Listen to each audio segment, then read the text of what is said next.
در حیات القلوب یک قصه یادم آمد، کتاب فارسی ما و شماست، از شیخ برسیسا حکایت میکنه که شیخ برسیسا را میگه خیلی عمر طولانی داشت، با یک روایت میگه 400 سال عمر داشتن، یعنی امتهای پیشین بود. 60,000 مرید داشت میگوید، بسیار عابد بود، بسیار شیخ کلام بود. حتی میگه چنان عبادت های داشت که فرشته های الله به سوی الله ذکر او را میکردن که پروردگارا چگونه یک بنده صالح داری. خداوند میگفت آن علمی را که من دارم شما نمیدانید، انا همین برسیسا از دنیا به ایمان میرود. همین برسیسایی که میبینید در عبادت او تعجب دارید، مفتون عبادت او شدید، انا همین برسیسا به ایمان میرود. فرشته ها گفتن پروردگارا آن چیزی را تو میدانی ما نمیدانی. باری میگه شیطان خودش را به صورت یک انسان در آورد، شیطانی که دشمن انسان است خودش را به صورت یک انسان در آورد و دروازه شیخ برسیسا را تق تق کردند. حضرت برآمدند، دیدن، گفتن خدمتی هست. گو میخواهم که در همون عبادتگاهی که تو داری خدا را عبادت کنم. من تو را بسیار دوست می‌دارم، بسیار احترام میکنم، بسیار آدم مشهور و معروف هستی. شیخ برسیسا گفت مرحمت، گفت محراب خالی است، عبادت کن. 3 روز شیطان در این خانه برسیسا میگوید عبادت کردن. این قصه را من برای چی میارم؟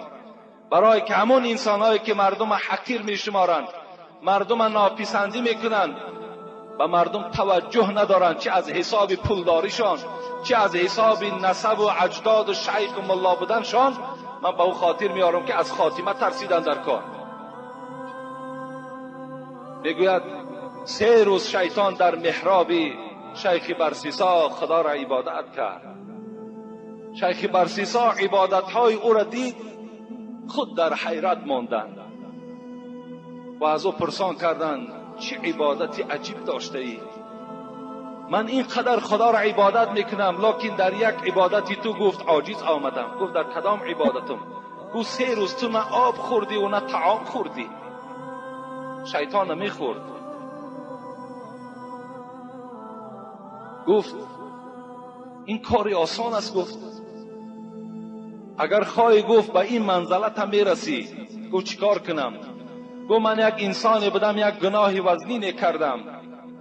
شیطان گفت اون گناه را گفت به زبان آوردن قدرت ندارم، لیکن یقین دان شیخ برسیسا هر گناهی که کنی خدا میبخشد تو را. چخیلی که امروز شعار هست، همون جوانی تا به عشق و به لذت های دنیا گذران پیر کشیدی، بعد عبادت کردن میگیری، حالی نمیدانی که به پیری میرسی یا نمیرسی. آیا میدانی که از ساعت پس بعدی تو چی می آید یا چی نمی آید؟ ولا تدری نفس ماذا تکسب غدا. خدا میگوید هوشیار شوین، شما نمیدانید که پگاه به سر شما چه آمدنی است. تو پگاه نمیدانی در روی خط مرده ها هستی یا در روی خط زنده ها. فردا تو نمیدانی در روی خط بیماری ها هستی یا در روی خط تنصیت ها. این تو نمیدانی. گفت این آسان است. گفت او چه خیل کنم؟ گو یک گناه کو و یقین دان که خدا گناه تا می بخشد و تو آدم خدا ترس هستی. از خوف گناه، چنان گناه برو همون خوف گناه چنان در دل تو اثر میکند که دیگر تو خوردن و نوشیدن فراموش میکنی. شیخ برسیسا تقدیر الهی گمراه شد در این سخن شیطان و گفت چی گناه کنم؟ گفت از همه گناه های کلان زنا هست، زنا کن. گفت نه، گفت من زنا نمی کنم. گفت زنا کی نکنی؟ گفت یک انسان قتل کن. گفت نه، گفت به این شم گفت دست نمی زنم.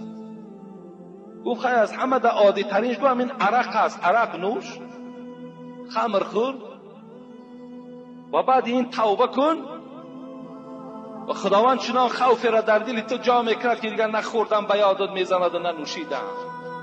گفت از کجا خورم؟ کجا در شراب میفروشند؟ رنگ این روزه جامعه ما و شما در هر دکان عرق نبود. در هر یک قدی کوچه یک بشکه پیوه نویساندگی سویجی پیوه او از سر سبیل بیمانه و سویجی. حالی میفهمی بعد سویجش چی است. وای به حال هم مسلمان هایی که اینا میفروشن، وای به حالتان. پیغمبر خدا چی گفتن؟ شما زردابی از فرجهای زن دوزخی را می نوشید در روز قیامت. بعد میبینی که کلامش سویجی هست. در هر قدی کوچه و در هر دکان این گونه عرق فروشی نبود. امروز من حیرت نمیمانم، باور کنید مسلمان عرق فروش است. مسلمان در معرکاش عرق میدهد، مسلمان عرق خور، مسلمان دزد، مسلمان خیانتکار، مسلمان دروغگو. از این چی گونه مسلمانی باشد؟ آخر شما یک بار آدمو بود پرستای خطای عبرت گیرید، همونها را ببینید، همون بود پرستیشان در چند قدر صادقند. یک بود در پیشان همون لباسهای زرچون پوشیدگی و سرها تراشیدگی از سر تا بگاه در بیخ همون بود نشستگی هم را عبادت بکنند. یا مسلمانی کامل شو، یا اسلام و تو واری مسلمان احتیاج ندارد، هیچ احتیاج ندارد.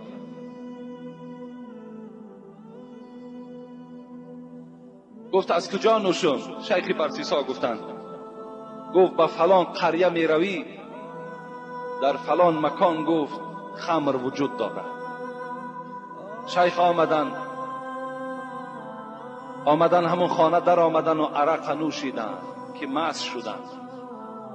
وقتی کوچه بر آمدن نگاه کردن که یک زنی خیلی صاحب جمال دیدند، تیز از پی وی رفتند.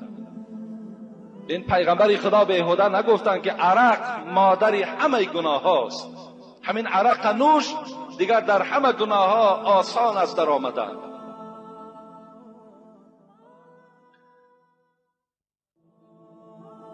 از پی همین زنی خوش جمال شدند. وقتی در خانه در آمد این زن، از پس وی در آمد و یکی یک باره میگد بالای این زن حمله کرد. آدمی مست میگد این زن تجاوز کرد. همین زمان بود که شوهرش در آمد. میگد برای آن که شرمنده نشود، میگد مشت میگد در بالای سر این شوهر زن زد و او را در زمین افشانید و او را قتل کرد تا که آوازش نبراید.